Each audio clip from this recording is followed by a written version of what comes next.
Be'ezrat Hashem, the Gemara this morning, Berakhot, page 8a. Amar Rabbi Yochanan, Mishum Rabbi Shimon Bar Yochai, says Rabbi Yochanan, in the name of Rabbi Shimon Bar Yochai, Mai dichtiv, what did King David in his Tehillim, chapter 69, verse 14, wanted to say? Va'ani tefilati lecha Adonai et ratzon. When David HaMelech said, my prayer to you is a very acceptable moment, right? Ematay et ratzon. When is this acceptable moment? B'sha'a she'atzibur mitpalelim. That's in the moment when the kahal, when the tzibur are praying. So let's explain what does it mean exactly. For sure, you have to go to Bet HaKnesset to pray. That's for sure. That's the house of Hashem. And that's what the synagogue is made for. That people should go in the synagogue and pray. But sometimes, as much as you want to go to the synagogue, you cannot go to the synagogue. So what should you do? What you do is the following. You should pray at least at the moment or at the time there is a minyan at the synagogue. So if you go every day, let's say 7 o'clock, 8 o'clock, and one day you can't, so at least pray at 7 o'clock or 8 o'clock at the moment that you know there is minyan, so your prayer goes up to Shamayim with the prayer of the Kahal, right? You shouldn't take it as a habit, but better than nothing, right? We always try to do something which is not, maybe not 100%, but at least it should be like 100%. So this is the time, B'sha'ah she'atzibur mitpalim, when the kahal are praying and you are trying to pray at the same time as them. So et ratzon, this is a more acceptable moment when Hashem accepts your prayer. So it says over here, Tanenam Yachi, Minayin Rabbi Natan Omer, Minayin Shen HaKadosh Baruch Hu Mo'es Betfilatam Shel Rabim. You know what's the zchut to pray with the minyan is? The merit and the advantage of praying with minyan is the following. When 10 people pray together, HaKadosh Baruch Hu does not look into their files. Which means, when 10 people pray together, the Malachim and Hashem do not start saying, oh, this one prays to me, I'm not going to accept his prayer because last night he did this and that. And the other one prays to me, he did this and that. HaKadosh Baruch Hu does not look into the books. He just accepts it at a package deal. It's a tzibur, it's a minyan. The prayer goes straight up and Hashem answers their prayers, right? So this is the advantage of praying with a minyan.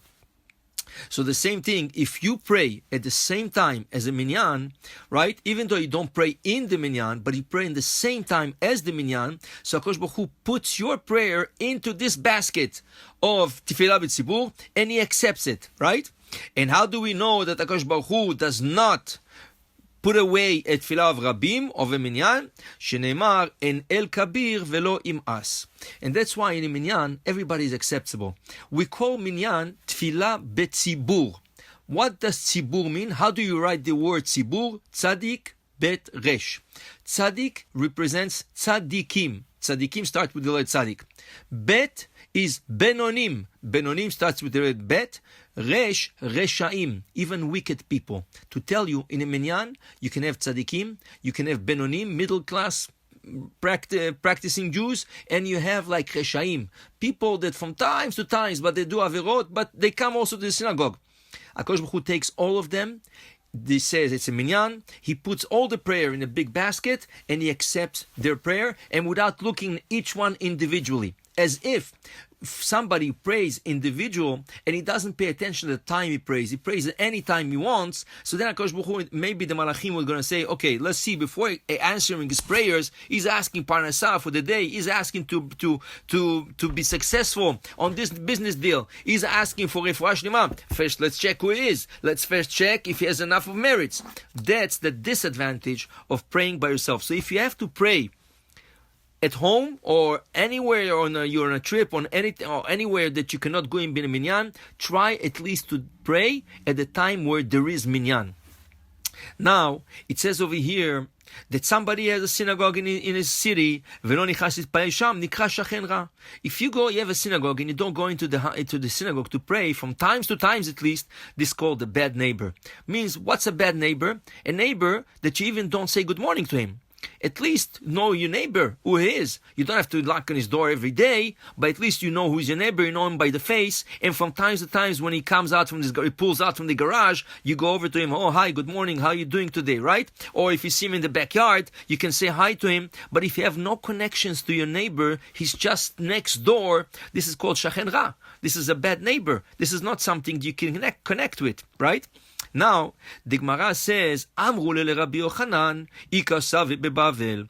They came in the Torah Rabbi Yochanan, which lived at the time in Eretz Israel. He was the chief rabbi in Eretz Israel. They told him, Rabbi Yochanan, there is old people. People live very long in Bavel.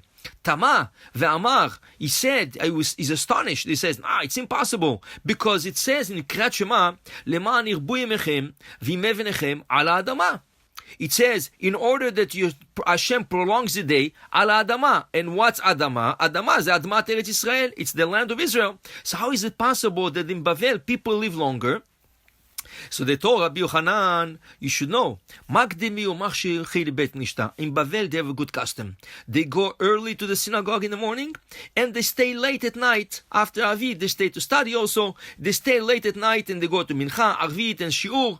Amar, Ainu da'ani lehu. Oh, now I understand. So that's why they can live long. But the Gemara doesn't explain exactly what's the merit going to the synagogue in the morning and at night and staying a little bit for a shiur. How does it give you long life? So the Maharsha, one of the commentators of the Talmud, says the following. He says, every time you go into a synagogue, you're stepping on Admat Eretz Israel. You're stepping like you are in the land of Israel. You're walking in Israel. So every movement in a synagogue, you are in Eretz Israel. So if you go in the morning and you go at an afternoon and at night, so it's like almost the whole day you're in Israel. So if you're in Israel, so that's why they had long life, because the synagogue is considered Admat Eretz Israel. So says Rabbi Yochanan, yes, I understand now. Because since they go to the synagogue, so that's why it's called Ala Adama. They're considered as if they live in Israel. So tell you, from times to times, or if you can do it every day, it'll be much better. And if you can do it the whole day, even better. Try to go to the synagogue and try to pray when the public is praying together. Baruch Adonai Le'olam. Amen v'amen.